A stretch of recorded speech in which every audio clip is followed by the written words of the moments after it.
نحمده ونصلي علی رسولہ الکریم اما بعد فاعوذ باللہ من الشیطان الرجیم بسم اللہ الرحمن الرحیم رب اشرح لی صدری ویسر لی امری واحلل عقدۃ من لسانی یفقہوا قولی۔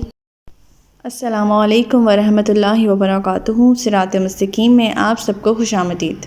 پچھلے سبق میں ہم نے پڑھا تھا کہ اللہ تعالیٰ فرماتے ہیں کہ جب کوئی صورت اس مضمون میں نازل ہوتی ہے کہ جس میں اللہ تعالیٰ فرماتے ہیں کہ اللہ پر ایمان لاؤ اور رسول کے ساتھ جہاد کرو، تو ان منافقوں میں سے جو کھاتے پیتے لوگ ہیں وہ آپ سے اجازت طلب کرنے لگتے ہیں اور کہتے ہیں کہ ہمیں رہنے دیجیے، ہم پیچھے بیٹھے رہنے والوں میں سے رہیں گے۔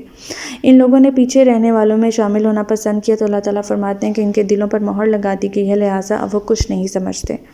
اللہ تعالیٰ فرماتے ہیں لیکن رسول صلی اللہ علیہ وسلم نے اور ان لوگوں نے جو اس کے ساتھ ایمان لائے، اپنے مالوں اور جانوں کے ساتھ جہاد کیا، ساری بھلائیاں ایسے لوگوں کے لیے ہیں اور یہی لوگ فلاح پانے والے ہیں۔ ایسے لوگوں کے لیے اللہ تعالیٰ نے ایسے باغات تیار کر رکھے ہیں جن میں نہریں بہہ رہی ہیں اور انہیں ہمیشہ رہیں گے، یہی بہت بڑی کامیابی ہے۔ پھر اللہ تعالیٰ فرماتے ہیں اور دیہاتیوں میں سے کچھ بہانہ ساز آئے کہ انہیں بھی جہاد سے رخصت دی جائے، وہ لوگ بھی بیٹھے رہیں جنہوں نے اللہ اور اس کے رسول سے جھوٹا عہد کیا تھا۔ ان دیہاتیوں میں سے جنہوں نے کفر کا طریقہ اختیار کیا، عنقریب انہیں دردناک عذاب ملے گا۔ میں نے آپ کو پچھلے لیکچر میں بتایا تھا کہ یہ دیہاتی کون سے تھے؟ یہ مدینے کے آس پاس آباد ہونے والے کچھ لوگ تھے، کچھ قبائل تھے، انہیں بدوی یا دیہاتی قبائل کہا جاتا تھا۔ ان میں بھی منافقت کا جو عنصر تھا وہ بہت زیادہ شامل تھا، ان کے دلوں میں بھی نفاق تھا۔ آج کی آیات جو ہیں وہ ایسے لوگوں کے ہی بارے میں۔ تو شروع کرتے ہیں آج کا سبق آیت نمبر 91 سے۔ لَيْسَ عَلَى الضُّعَفَاءِ وَلَا عَلَى الْمَرْضَىٰ وَلَا عَلَى الَّذِينَ لَا يَجِدُونَ مَا يُنفِقُونَ حَرَجٌ إِذَا نَصَحُوا لِلَّهِ وَرَسُولِهِ مَا عَلَى الْمُحْسِنِينَ مِن سَبِيلٍ وَاللَّهُ غَفُورٌ رَحِيمٌ۔ کمزور اور مریض اور وہ لوگ جن کے پاس شرکت جہاد کے لیے خرچ کرنے کو کچھ نہیں، اگر پیچھے رہ جائیں تو کوئی حرج نہیں، بشرط یہ کہ وہ اللہ اور اس کے رسول کے خیر خواہ ہوں۔ ایسے محسنین پر کوئی الزام نہیں اور اللہ درگزر کرنے والا اور رحم کرنے والا ہے۔ اللہ تعالیٰ نے یہاں پہ 3 طرح کے لوگوں کو جہاد سے مستثنیٰ قرار دیا۔ ایک وہ جو بڑھاپے یا کسی وجہ سے جو کمزور ہو گئے ہوں، جہاد پر جانے کے لیے قابل ہی نہ رہے ہوں۔ دوسرا جو مریض ہوں، مریض تو جہاد پہ جا ہی نہیں سکتے۔ اور اس شق میں ایسے ذمہ دار بھی شامل ہیں جن کا بیمار کے پاس رہنا لازمی ہے، اٹینڈنٹس جسے کہتے ہیں انگلش میں۔ اس کے سوا کوئی چارہ نہ ہو، مطلب بیمار کو اکیلا تو نہیں چھوڑنا، اس کے ساتھ کسی کو رکنا پڑنا ہے تو انہیں بھی اجازت ہے۔ جیسے غزوہ بدر میں سیدنا عثمان رضی اللہ تعالیٰ عنہ صرف اس وجہ سے شامل نہ ہو سکے تھے کہ ان کی زوجہ رقیہ بنت رسول اللہ سخت بیمار تھیں اور جب مجاہدین واپس آئے تو ان کی وفات ہو چکی تھی۔ اور تیسرے وہ لوگ جن کے پاس جہاد کے لیے خرچ نہ ہو، کیونکہ اس دور میں ہر مجاہد کو اپنی سواری، اسلحہ اور زاد راہ کا خود انتظام کرنا ہوتا تھا اور اس وجہ سے ان کو چھوٹ دی گئی ہے۔ ان 3 قسم کے معذورین کے ساتھ یہ لازمی شرط بھی عائد کر دی گئی ہے کہ وہ اللہ اور اس کے رسول کے خیر خواہ ہوں، مطلب کوئی عذر نہ بنا رہے ہوں، واقعی ان کی مجبوری ہو، کیونکہ کوئی عذر بنانے والے، معذرت بنانے والے، ہیلے بہانے بنانے والے تو منافق ہی ہو سکتے ہیں۔ اس کی مثال ہم یوں لیتے ہیں کہ ایک شخص بیمار ہو گیا اور اس کی بیماری کی حالت میں جہاد کا اعلان ہو جاتا ہے۔ اب وہ شخص منافق ہے تو اس کے احساسات یہ ہوں گے کہ کیا ہی اچھا ہوا کہ میں بیمار تھا، جہاد سے بچ گیا۔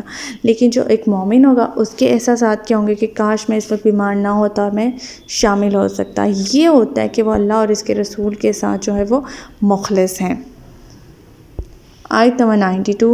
وَلَا عَلَى الَّذِينَ إِذَا مَا أَتَوْكَ لِتَحْمِلَهُمْ قُلْتَ لَا أَجِدُ مَا أَحْمِلُكُمْ عَلَيْهِ وَلَّوْا أَعْيُنُهُمْ تَفِيضُ مِنَ الدَّمْعِ حَزَنًا أَلَّا يَجِدُوا مَا يُنفِقُونَ۔ اور نہ ہی ان لوگوں پر کچھ الزام ہے جو آپ کے پاس آئے، آپ انہیں سواری مہیا کریں تو آپ نے کہا کہ میرے پاس ہمارے لیے سواری کا کوئی بندوبست نہیں، تو واپس چلے گئے اور اس غم سے ان کی آنکھیں اشک بار تھیں کہ ان کے پاس خرچ کرنے کو کچھ نہیں تھا۔ اس آیت میں ایسے حقیقی مومنین کا ذکر ہے جن کے پاس شرعی عذر موجود تھا، اور وہ شرعی عذر یہ تھا کہ ان کے پاس سواری نہیں تھی۔ جب آپ صلی اللہ علیہ وسلم کے پاس وہ درخواست لے کر آئے، آپ صلی اللہ علیہ وسلم نے فرمایا کہ میں تو انتظام نہیں کر سکتا، بندوبست نہیں کر سکتا، تو وہ اشک بار آنکھوں سے جو ہم واپس چلے گئے اور ان کا صدمہ تھا ان کے دل میں کہ کاش کہ ہمارے پاس سواری ہوتی اور ہم جہاد پر جا سکتے۔ آیت نمبر 93۔ انما السبیل علی الذین یستأذنونک وهم اغنیاء رضوا بان یکونوا مع الخوالف وطبع اللہ علی قلوبہم فہم لا یعلمون۔ الزام تو ان لوگوں پر ہے جو غنی ہونے کے باوجود آپ سے رخصت مانگتے ہیں۔ انہوں نے پیچھے رہ جانے والوں کے ساتھ شامل ہونا پسند کیا اور اللہ نے ان کے دلوں پر مہر لگا دی، لہٰذا اب یہ کچھ نہیں جانتے۔ آیت نمبر 94 یعتذرون الیکم اذا رجعتم الیہم قل لا تعتذروا لن نؤمن لکم قد نبأنا اللہ من اخبارکم وسیری اللہ اعمالکم ورسولہ ثم تردون الی عالم الغیب والشہادۃ فینبئکم بما کنتم تعملون۔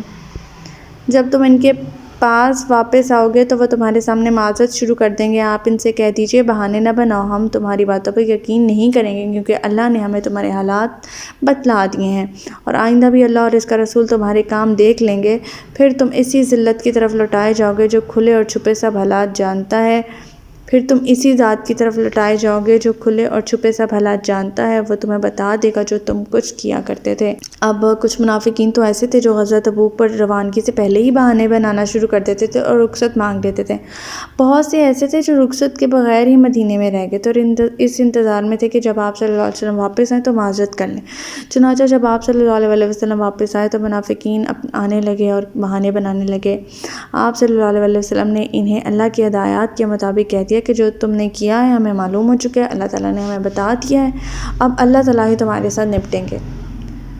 آیت نمبر 95 سَيَحْلِفُونَ بِاللَّهِ لَكُمْ إِذَا انقَلَبْتُمْ إِلَيْهِمْ لِتُعْرِضُوا عَنْهُمْ فَأَعْرِضُوا عَنْهُمْ إِنَّهُمْ رِجْسٌ وَمَأْوَاهُمْ جَهَنَّمُ جَزَاءً بِمَا كَانُوا يَكْسِبُونَ۔ جب تم ان کے پاس لوٹ کر آؤ گے وہ تمہارے سامنے اللہ کی قسمیں کھائیں گے تاکہ تم ان سے اعراض کرو، سو تم ان سے اعراض ہی کرو، کیونکہ وہ ناپاک ہے اور ان کا ٹھکانہ جہنم ہے اور یہ ان کے کاموں کا بدلہ ہے جو وہ کیا کرتے تھے۔ یعنی قسمیں کھانے کا ان کا مقصد تو یہ ہے نا کہ اللہ تعالیٰ کہ انہیں مسلمان ہی سمجھا جائے۔ جب وہ آ کر اپنے عذر پیش کر کے اپنی بیان پر قسمیں کھانے لگتے ہیں، مختلف سوالات کرنے لگتے ہیں، عذر پیش کر رہے ہوتے ہیں، جھوٹے بہانے بنا رہے ہوتے ہیں، جھوٹی قسمیں کھا رہے ہوتے ہیں، تو اللہ تعالیٰ فرما رہے ہیں کہ اگر وہ آپ سے اعراض کریں تو آپ بھی اعراض کریں، کیونکہ یہ لوگ جو ہیں وہ ناپاک لوگ ہیں۔ مسلمانوں کو ان سے میل ملاپ رکھنا ہی نہیں چاہیے تاکہ انہیں اپنی کرتوتوں کا احساس ہو۔ نفاق ان کا پوری طرح کھل جانے کے بعد کسی مسلمان کو جائز نہیں ہے کہ وہ ان سے دوستی یا محبت کرے یا ان کی کسی باتوں پر یقین کرے، کیونکہ اللہ تعالیٰ منافقین کو دوست نہیں رکھتا، منافقین سے راضی نہیں ہوتا۔ اللہم لا تجعلنا منہم، اللہ تعالیٰ ہمیں ایسے لوگوں میں ہونے سے بچائے۔ تو ہمارا آج کا سبق یہیں تک تھا۔ اللہ تعالیٰ سے دعا ہے کہ اللہ تعالیٰ قرآن پاک کے احکامات پہ ہمیں عمل پیرا ہونے کی توفیق عطا فرمائے۔ اللہ پاک ہمیں ہدایت دے کہ جس کے بعد گمراہی نہ ہو۔ ربنا لا تزغ قلوبنا بعد إذ هديتنا وهب لنا من لدنك رحمة إنك أنت الوهاب۔ سبحانك اللهم وبحمدك نشهد أن لا إله إلا أنت أستغفرك وأتوب إليك۔ السلام علیکم ورحمۃ اللہ وبرکاتہ۔